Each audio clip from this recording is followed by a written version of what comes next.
Last month we dissected the first part of Eric Dubai's Flat Earth documentary that he entitled Level. Well, I know you've all been waiting patiently for part 2 of the documentary Level, and today we're going to do that.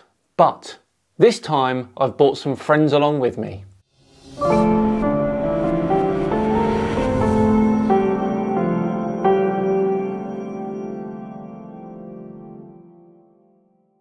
Hello all and welcome along to another episode of Flat Earth Friday with me, SciManDan. Thank you very much for joining me. Before we begin today, a quick shout out to the sponsors of today's video, Dashlane. As I am constantly on the internet researching Flat Earthers and Tinfoil Tuesday potential candidates, then it feels good having that extra security that Dashlane provides. Dashlane can be your one-stop shop for your digital identity by managing all your passwords so you don't have to keep track of each one, your personal info and financials, making your digital life safe and more secure. Dashlane also works across all devices, including all Apple products, PCs, Android, Safari and Chrome. And Dashlane has a secure autofill feature that works for personal information and credit cards, saving you time when shopping online. A VPN to prevent prying eyes from tracking, and helping you access content anywhere, plus dark web monitoring to see if your information is being bought and sold illegally. To give it a try free on your first device, go to www.dashlane.com/SciManDan and use my code SciManDan to get 50% off if you want to give the premium version a try. It will genuinely make you more protected than Dubay once everyone sees his documentary. So part 2 of this series of videos is going to look at the middle third of Eric's documentary. And as I said, we've got some guests to help us with these parts. And remember, we want these videos to be noticed before the documentary itself. So 50,000 likes, that should do the trick. Press it now. And we're going to start with old channel friend Where's Wally, and he's going to continue where I left off with bubbles in space. Yeah, often on the outside of the space station, you'll liberate little pieces of, it's a really harsh environment out there, and the outside of the space station gets beat up pretty good. And sometimes, you'll see just little flecks of paint or something that you might have disrupted floating away from the suit. And, that's generally what that is. I've never seen any kind of air bubble anywhere. Yeah. Could it be that you're filming in an underwater pool and you're not really out there? All right, well, I just encourage everyone to look up bubbles in space, hashtag bubbles in space. Thank you very much. How's bubbles in space doing? How's what? Bubbles in space? Bubbles in space? Yeah. I don't know what that is. No? You Mr. Kelly? Yeah. Oh, yeah? You don't remember the question from Tampa about the bubbles in space coming up from the Hellmans? Yeah, you guys are in an underwater pool, remember? Oh my word, how cringe is this? We know, just remember. What's up, man? Can you side mine hashtag bubbles in space? Hashtag bubbles in space? Bubbles in space, brother. What's your word on that? What is that? Yeah, you were asked that 2 times in the past couple months, actually, about bubbles coming out in the spacewalks. Oh, you're that guy. I'm not that guy. I'm one of those guys. Yeah, I'm not gonna write that. And then, thank you so much. There you go. Astronauts on harnesses as well. Anything to say about that? Come on then, Wally. Let us know what's really going on. A spacesuit is called by a super simple piece of kit called a heat rejection porous plate sublimator. And what is this magic heat rejection porous plate sublimator, I hear you ask? Well, it's a plate of sintered metal. It allows the liquid water to pass through it. And it has the vacuum on the outside and the 5 psi of O2 pressure on the inside. So the water is pushed through this plate. Water's not sucked through the plate by the vacuum, wake up yourself. It's pushed through the plate by the pressure inside the suit. But once it hits the vacuum, it evaporates, it cools, it freezes, and it seals the plate. So it keeps sublimating and keeps cooling the plate. The liquid then can be cooled on the inside, and the metal conducts the heat to the ice, and some of that ice sublimates. And it stays sealed, and any water passing through the plate freezes almost instantly. But now when it's first turned on, the plate is warm, the water is warm, and it passes easily through the plate. It spits a bit of water over the inside of the airlock. And this is the source of the bubbles that we often see Flat is referring to during the initial stages of a spacewalk. It's just water ice spitting out of the, wait for it, heat rejecting porous plate sublimator. So why look at just one thing floating around in space when you can have hundreds? Nobody does space hacking better than a Russian with a huge knife. Here is one hacking into the Soyuz to inspect the hole that they repaired from the inside. Let's have a look at it from the outside. Man, look at those bits and pieces going left, right and centre all over the place. No particular direction, but whichever direction they pick, they just keep going in it. You can literally see bubbles coming up from these astronauts' helmets. It's ridiculous. When I saw it, I was like, this is a joke. Now, as for the NBL, neutral buoyancy laboratory images of the training sessions, they highlight one very obvious point that you, Eric, and your flatmates don't know about, or choose to ignore. So look at the difference in the apparent sizes of the faces inside the exact same helmet. Any ideas why, Eric? Maybe you sit cross-legged and think about it for a second. Of course, it's refraction. Super easy, barely an inconvenience. See, the water outside Jeanette's helmet has an SG of 1, and that nothing outside of Drew's helmet has an SG of 0. So that makes a lot of difference for the light coming from inside the helmets to outside. Do you notice that her face appears about half the size of Drew's? Now this is how you can tell whether the image was taken in the neutral buoyancy lab or actually in outer space. So Eric, not in a pool, in a vacuum. Sorry, dude. Do I have anything to say about it? Yeah. I have anything you want me to say about it. What do you want me to say? Whatever your thoughts are. I just want your honest opinion. About what? There's video evidence of guys hanging from harnesses in the International Space Station. There really isn't. It's all debunkable, of course. We need to keep going. There's a very long line. Thank you so much. Can you please step forward? Thank you so much. How about please step forward, selling a book of pictures with taxpayer money? How about that? Thank you so much. Taxpayer money? These were all on taxpayer dime, wasn't it? Not this one, but the picture book. Come back over here. You know what you can do? You can sell the same pictures yourself because they are public domain. Absolutely. They should be free to the taxpayers. They are free. Why are you selling it for $40? You can do whatever you want with them. Well, you're doing it a disjustice by ripping off the taxpayers. What you do. Wow, how embarrassing does it get? Honestly. Hugh Jars, you're up. Greetings and salutations, this is Hugh Jars, and it's my turn to level out Eric Dubay. Once people start realizing that we've been lied to on a grand scale, everything from the government to our schools, it all just comes crumbling down. Paranoia much? It all comes crumbling down, does it? Methinks you're using hyperbole. And no, it's not pronounced hyperbole. Hyperbole. Oh, Julia! Anyway, pretty much everything doesn't really care what the shape of the Earth is, except navigation. And that would come crumbling down if the Earth was flat, because none of it would work. The fact that navigation works on international scales proves that the Earth is round, because it's based on a globular module. It shocks me how many people actually believe they're floating above our heads. This is just conspiratorial rubbish. He's just trying to convince you that it's real, by being sincere. And as they always say, if you can fake sincerity, you've got it made. Well, that's the opinion of one person. We have no reason to take this person's opinion over anyone else on the planet. And there's over 7 billion of us, you know. Besides, I've seen the ISS many times. Anyone can. I've even taken this picture of it, which shows that there's something real up there. If it's all fake, why? Why would they go to the trouble of putting something up there just so that I could photograph it? Well, me and anyone else on Earth. I've seen the International Space Station on YouTube and the astronauts floating about in it while they're orbiting the Earth at 17,000 miles per hour. You can't do that unless you're in outer space. Well, not for more than about 25 seconds, no. That's how long the Vomit Comet can simulate weightlessness. And that's about pretty much the only way you can simulate weightlessness on planet Earth.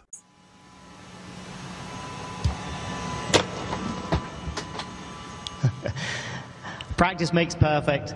Give me another week. It's as simple as using a zero-G plane and strapping a harness to their belt. Then, just like Batman movies, they remove the wires using a computer.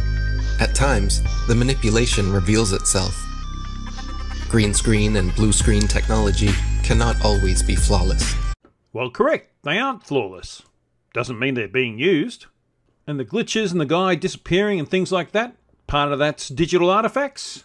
Pretty much all images are done on digital cameras these days, not on film. And others like the guy disappearing into the wall, that's from a TV documentary and was caused by editing. It wasn't a live feed. The very fact that you use it shows that you're trying to be deceptive. How can you keep denying this trickery? Because it's so easy to deny something that has plenty of reasonable alternative explanations. Think of it this way. Camera glitch versus worldwide conspiracy to hide the fact that the Earth is flat. I think it's clear which is more likely. And with that, back to you, Wal. Here we see Europe's space agency at NASA's studios using a blue screen with grids. This technology has been used for decades. Oh, Eric, really? Blue screens? I would have thought that you would actually know what chroma key is by now. It's been a while.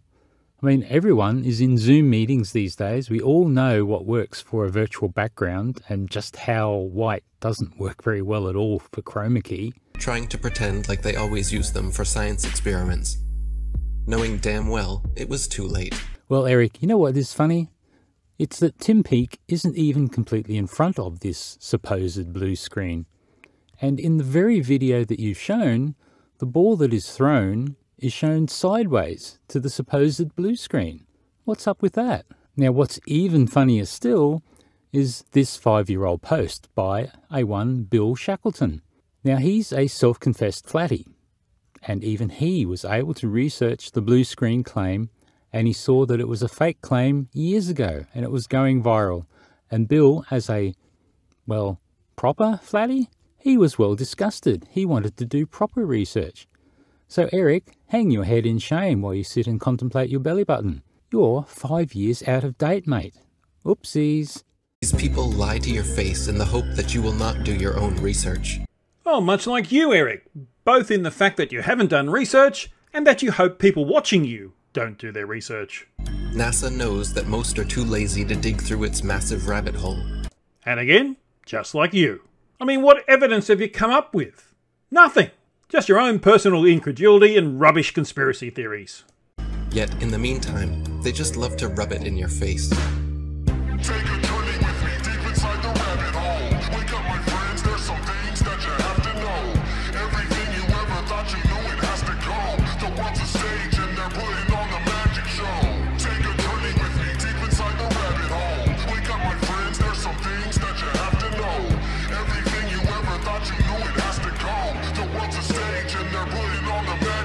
And once again, pretty much everything you showed there was not from a live feed from the ISS. It was from a documentary. Some of that was digital artifacts, some of that was editing. None of it was live. If it wasn't live, that means it's been manipulated.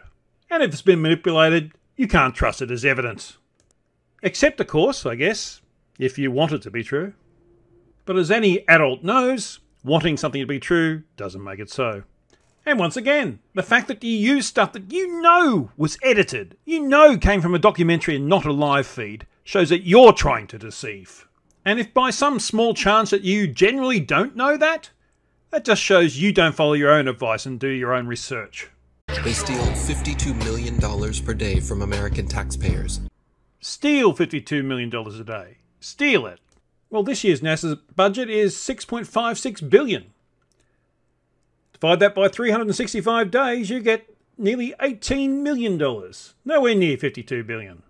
And when you compare NASA's paltry $6.56 billion to other major items on the US budget, like Social Security at $982 billion, Medicare $705 billion, Medicaid $389 billion, Income Security $285 billion, Federal Civilian and Military Retirement, just their retirement, $163 billion, Veterans Programs $101 billion, other programs $157 billion. And it's not even mentioning the military or anything like that. Are all the people receiving this money stealing it? If so, they're stealing a hell of a lot more than NASA. Just to create a fantasy display of men orbiting their spinning pear-shaped space testicle Earth. Yeah, you know when someone knows that they've lost the argument when they start using language like that. He's so desperate to paint it as some sort of absurd idea that he really is out of ideas. Their green screens are awful. When they are live and something glitches, their reactions are always priceless. And once again, they're using digital cameras, they have glitches. And you saying their reaction is priceless is simply your interpretation, it doesn't mean it's so. I'm not sure why you globeheads keep defending all of this. Are you waiting on NASA to finally come forward? Well, we're not really defending it. We're defending against insanity becoming mainstream. You've arrived at a conclusion with zero evidence, or evidence that you've just chosen to interpret the way you want to. If the whole world ran like that, we'd all be dead.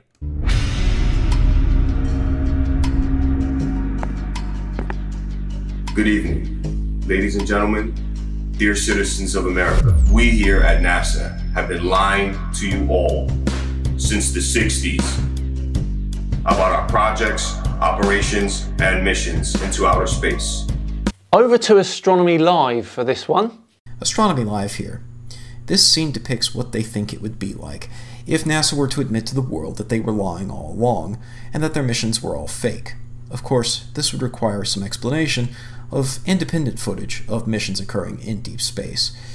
But it's interesting to note that they accept the premise that low Earth orbit missions are totally real. We have never been higher than lower Earth orbit. Right now, we only can fly in Earth orbit. That's the farthest that we can go. Sure sounds like they just conceded that low Earth orbit is real.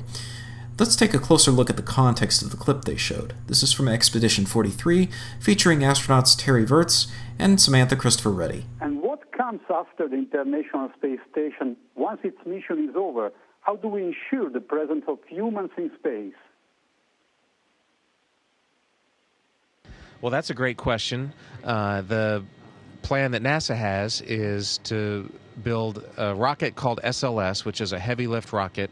It's something that is much bigger than what we have today, and it will be able to launch the Orion capsule with humans on board, as well as landers or other components to destinations beyond Earth orbit. Right now, we only can fly in Earth orbit. That's the farthest that we can go, and this new system that we're building is going to allow us to go beyond and hopefully take humans into the solar system to explore. So the moon, Mars, asteroids, there's a lot of destinations that we could go to, and we're building these building block components in order to allow us to do that eventually. So when we look at the full context of the clip, Terry Virts was asked about what comes after the International Space Station. That's why he was comparing it to what we can currently do with currently flying rockets. This chart from Everyday Astronaut compares some of those rockets and compares them to the Saturn V. Even Falcon Heavy, when fully expended, is only capable of sending 15 tons on a TLI trajectory, a translunar trajectory towards the Moon. SLS, by comparison, in the Block 1B configuration, will be capable of sending 43 tons to the Moon in a single launch, almost on par with the Saturn V rocket from the Apollo program. That kind of super heavy lift capability is necessary to send a crewed vehicle with capabilities similar to the Apollo program all the way to the Moon. Every image we have shown you is CGI.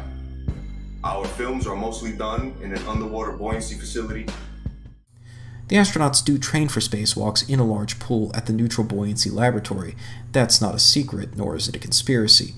It's just the most practical way to practice for working in weightlessness. But it begs the question of who it is I filmed boarding the rocket, launching into space, and why it is that I can see the space station through my telescope if it's all CGI.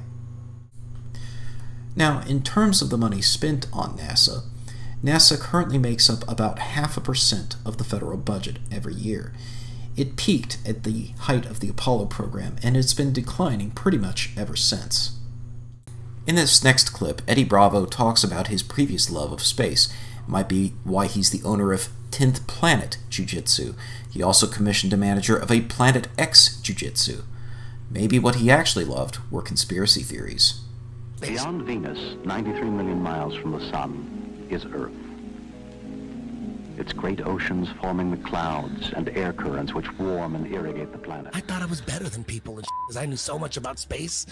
And every now and then I'd watch all that and wonder, what? This is all cartoons. The documentary they just showed is from 1976, simply titled Universe, narrated by William Shatner. Beyond Venus, 93 million miles from the Sun, is Earth. The documentary does use a lot of simple animation to depict the concepts that it's illustrating, but I don't think anyone would mistake this for genuine footage. Indeed, this is just a documentary, not primary source material, and it's interspersed with some real photos of space taken by various telescopes. At the end, they give credit to the animators. They're not trying to hide the fact that animation was involved, but that doesn't mean that all images of space are fake.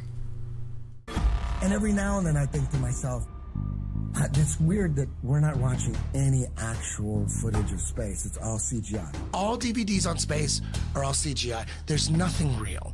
And everyone watches that, they believe it, the narration is all programming. All CGI? No real footage? Even going back to that 1976 documentary they showed, here's a shot of the Orion Nebula. And if I fade it over to my own picture of the same nebula with the same orientation, you can see it's a match.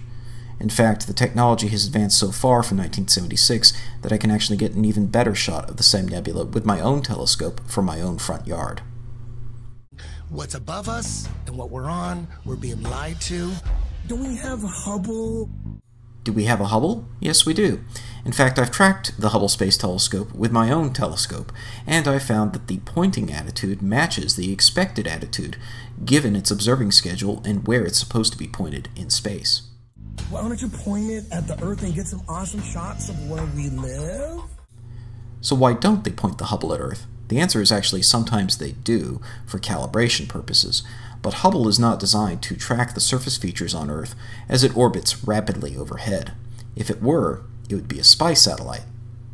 Given the time and the coordinates of this exposure, we can predict where Hubble should have been pointing at the Earth using its orbital elements. Let's take a look at what that simulation shows. Halfway into that 2-minute exposure, Hubble should have been pointing at Villahermosa in Mexico. But Hubble was not tracking the surface features of Earth, it was tracking coordinates of the sky. So what does that result in when you actually look at the picture? Well, this is what the resulting picture looks like, a series of streaks. Each of the street lights, buildings, cars, or other light sources on the night side of Earth all streak through the image as Hubble tracks the coordinates of the sky very accurately. That's what it was designed to do. It was not designed to be a spy satellite. Next, Eddie complains that there are no real photos of Earth from space. He claims that they're all CGI. In fact, he says that there's only one photo that NASA took in 1972 that they even claim is real, and that they admit that the rest are fake. That's not true. In fact, NASA takes photos of Earth from space every single day. You can go to this website, epic.gsfc.nasa.gov, and check out current photos of the Earth from space. More on this in just a moment. Of Earth from space. I want to see a picture. I want to see tens of thousands of them. I want to see the sun over here and the moon over there. People should have posters and all over the world. People should have these epic pictures of the Earth from space with the moon over here and the sun over there and the planets. There's none.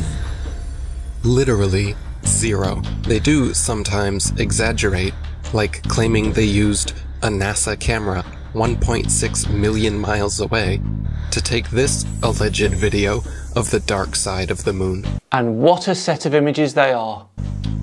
It doesn't take a genius to see how undeniably computer-generated this image is. And yet, you think we are the moronic one?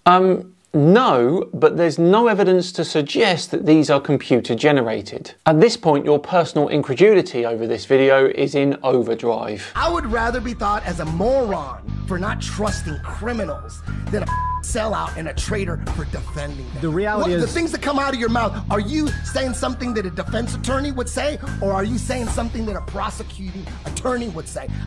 When it comes to the government, that criminal, that's like John Gotti, I'm saying that a prosecuting attorney would say, not saying like, we'll prove it, it's a criminal. So, every person or authority that says something different than what you idiot thinks is a criminal. Don't you think that's a little too Dunning-Kruger of you? Nah. I need to remember who I'm talking about. The major conspiraflurf Eddie Bravo, who actually believed that the Earth is flat, although everyone can test it by himself, even without the need to collaborate with other people.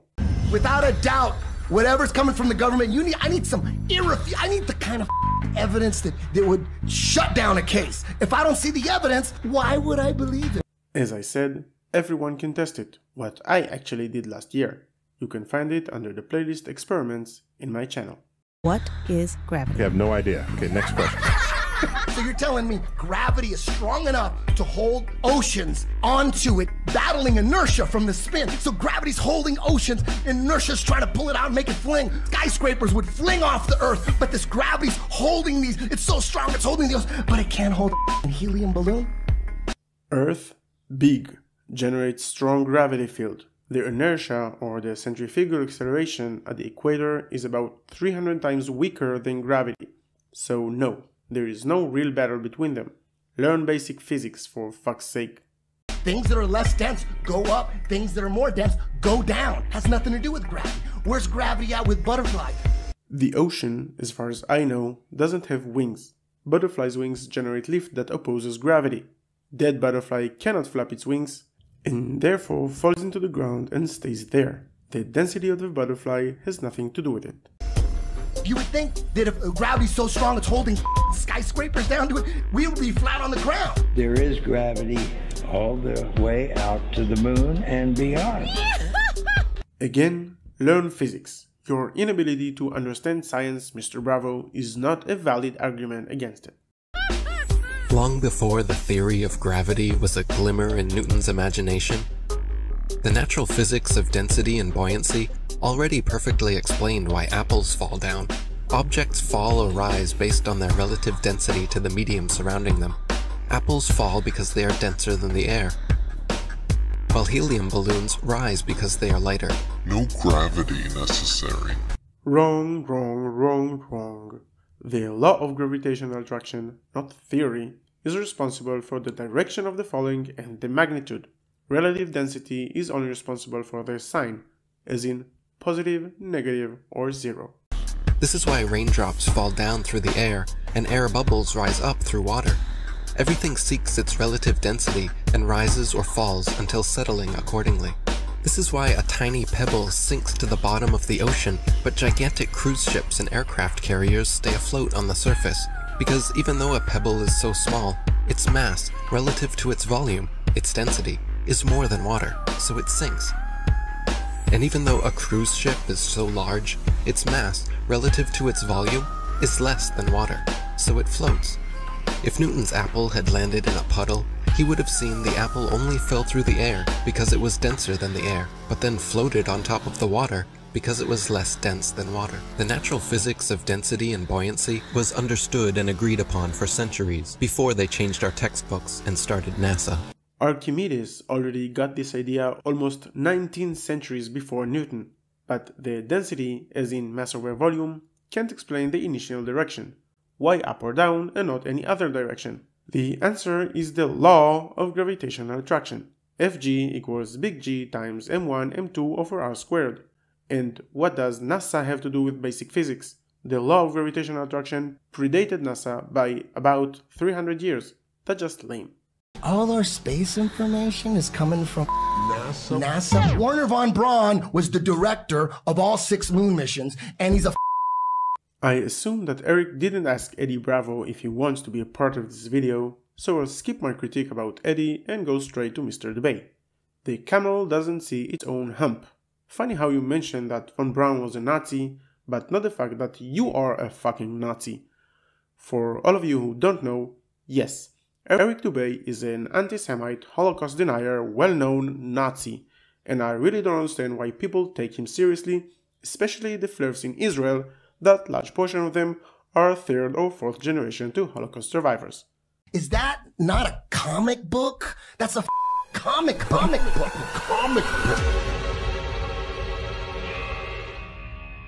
My fellow Nastanos, I am sorry to say I am leaving you to join the elite. Operation Paperclip. In the United States of America. Operation Paperclip. My people in Germany, all they want is freedom and peace.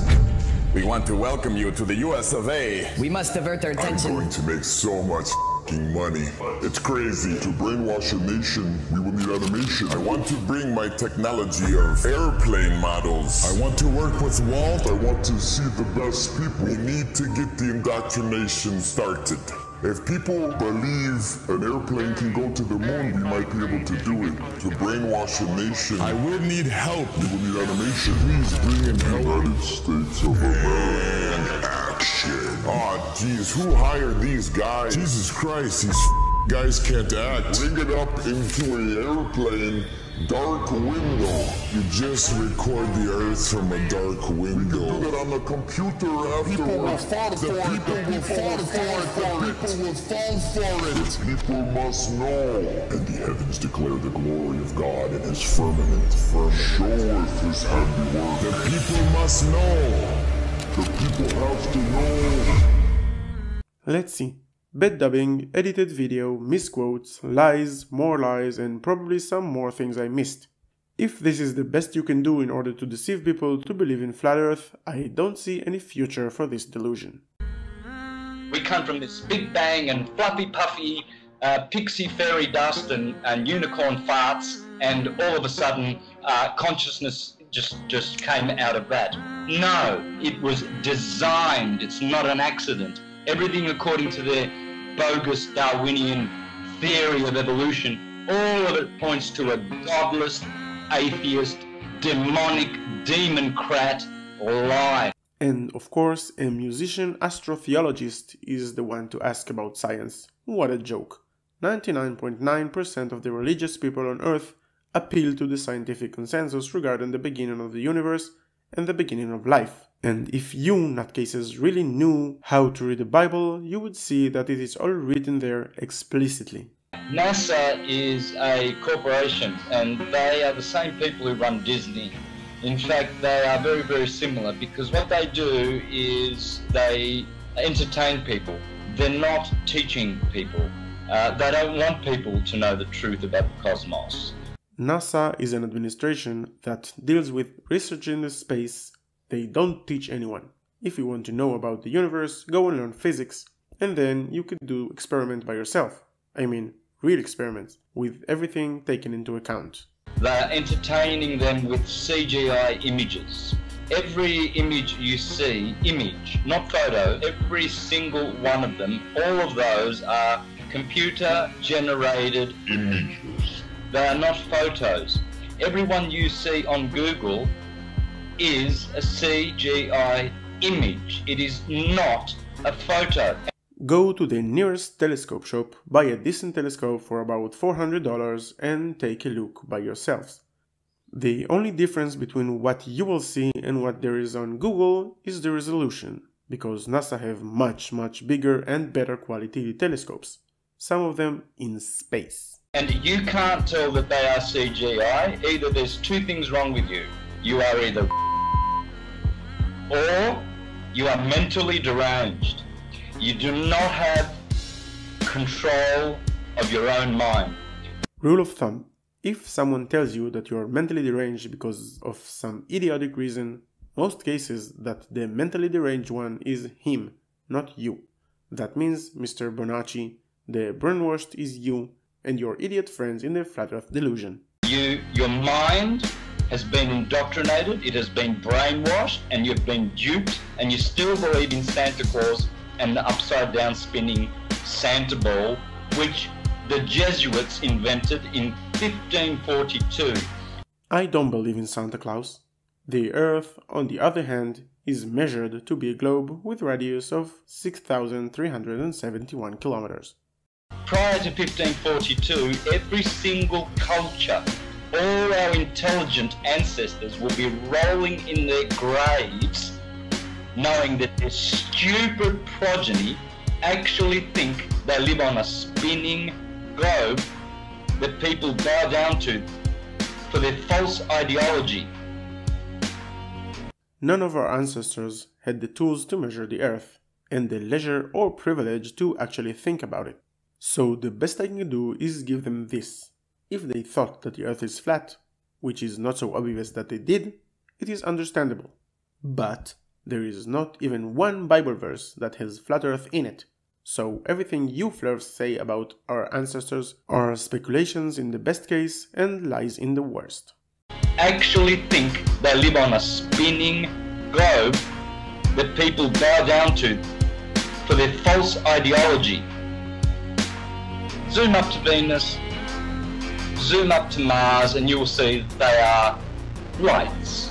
They are stars. Hence all the intelligent pre-Copernican astrologers, Ptolemaic astrologers like myself, taught that all the planets are wandering stars. They are luminous bodies. Congratulations, you can use a P900 out of focus. Honestly, it's not that hard to focus a camera. Here's an idea though. Why don't you use a telescope instead? Because that was actually designed to do what you're trying to do. Just as the Egyptians said, just as the Greeks and the Mayans and the Aztecs said, just as our intelligent ancestors said. Ah, clearly it is too difficult to focus a camera.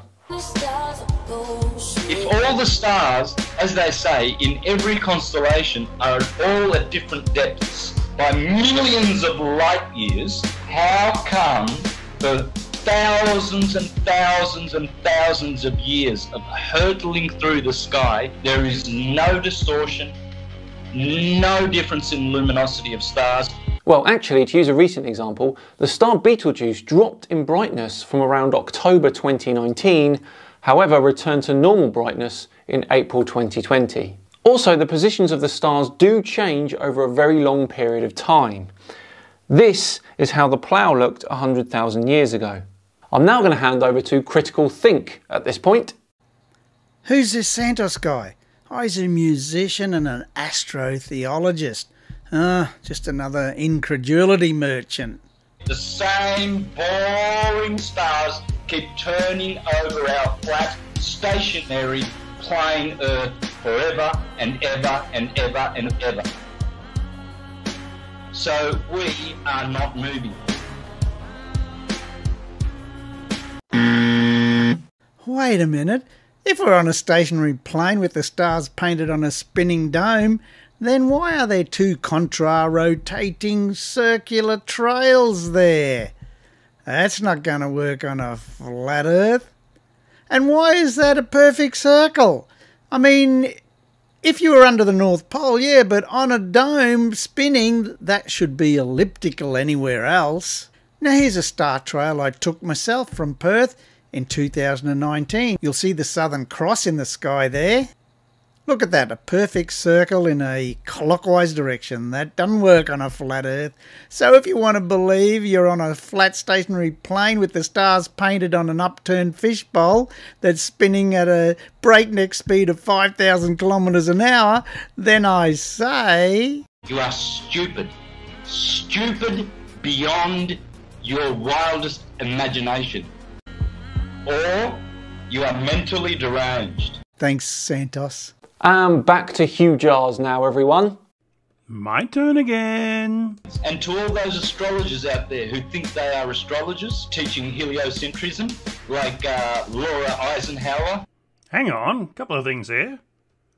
Astrologers who think they're astrologists. If you say they're astrologists, then why wouldn't they think they're astrologists? I suppose astrology is based on the heliocentric model, but then again, that's reality, so why wouldn't it? Of course, astrology is a pseudoscience, which means it's all bunkum. I've actually heard an astrologer say, oh, astrology is a science. It's a type of science called a pseudoscience. Can you believe it? And anyway, Laura Eisenhower, great-granddaughter of President Dwight D. Eisenhower. So what? We all have great-grandfathers. And some not so great, I guess. Anyway, what's this guy's beef with Laura? The granddaughter of her grandfather. Yeah, that's the normal way it goes. A granddaughter is the granddaughter of the grandfather. Do we really need to explain everything to Flurfs? The president of the US, calling herself a heliocentric astrologer. Well, as I explained earlier, there really aren't any other kind. No such thing exists. Well, I'd agree with you, but then we'd both be wrong. A very young age, wondering why the heck did I land in the Eisenhower family. I was faced with the opportunity to go to Mars. Some people wonder, why the heck didn't you go to Mars? Perhaps because no one has? But my intuition told me, from really recalling a youth filled with a lot of insight about what I was here to do, was to not go anywhere. That is... Laura, you are a false prophet.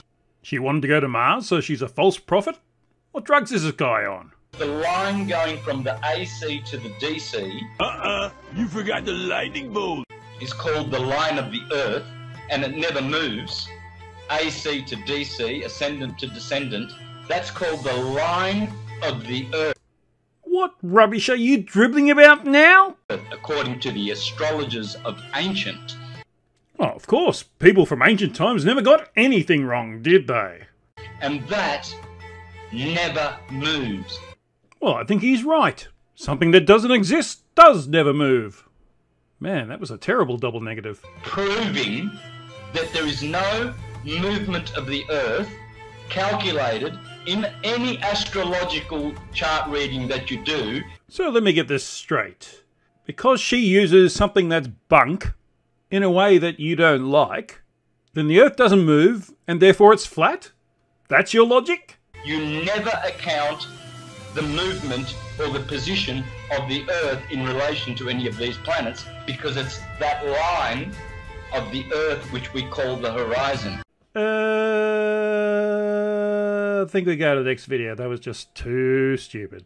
Speaking of horizons, some guy, he filmed a mountain. He was flying over Texas and he used his camera to film a mountain. This mountain was supposed to be hidden by 35 miles of curvature with the current circumference of the Earth that we're given. I don't, just sitting straight up, he's just right there. It's not hidden by 35 miles of curvature. It's crazy. The legend that is Ruhif is going to deal with this one. Away you go, buddy. Alrighty, so the claim is that this mountain here is Cabo San Lucas at a distance of 760 miles. And he also claims that we can see the Gulf of California. So before we can analyze it, we need to know where he was when he took the shot. Thankfully, he gives us a few seconds of GPS coordinates between the 25-second mark and the 29-second mark. And then in some unbroken footage, he actually takes the shot that we're looking at the 68-second mark. So we could just do an extrapolation in Google Earth, which is fine. But if you can be accurate, why not be accurate?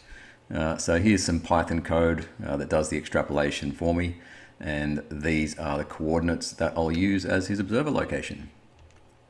Now, for literally no reason whatsoever, I'm going to drop a big red blanket onto these Chinati Mountains in Texas. And for that I used the polygon tool in Google Earth. And then we had a bit of a play with the heading and the tilt and the field of view just to get all the landmarks lined up. All right, now let's start fading out, shall we? So here are the mountains we're looking at in Jay Tolan's image, and let's do it. Uh-oh, that's no good. And I think we're done here. Amazing work. And finally, Critical Thinker is going to round off this part 2 of debunking Eric's documentary. You could watch the boat disappear with your naked eye, and then you could pull up this camera and you could zoom in on the boat that you just watched disappear. And you could bring it right back into full view. No, that boat's just not over the curve. That's not a boat. Now that's a boat. Let's wait for this boat to sail out of sight. Now we'll zoom in and bring it back. Oh dear. This one didn't come back. Let's try another. Wait. Oh, no, not that one either. How about another one? Third time lucky? Oh dear. Nope. Looks like flat earthers need some lessons in identifying boats.